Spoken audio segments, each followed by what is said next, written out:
అతని ఇసుకల దోపుడు పుల్లను దాచిన సంగతి గుర్తుందా? నలుగురు కలిసి నాలుగురాళ్లను ఆడిన ఆటే గుర్తుందా? చిన్నతనమంటే కొంటతనమేలే, ఎన్ని ఏండ్లైనా తీయని జ్ఞాపకమే.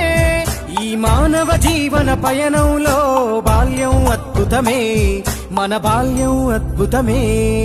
వీరి వీరి గుమ్మడి పండు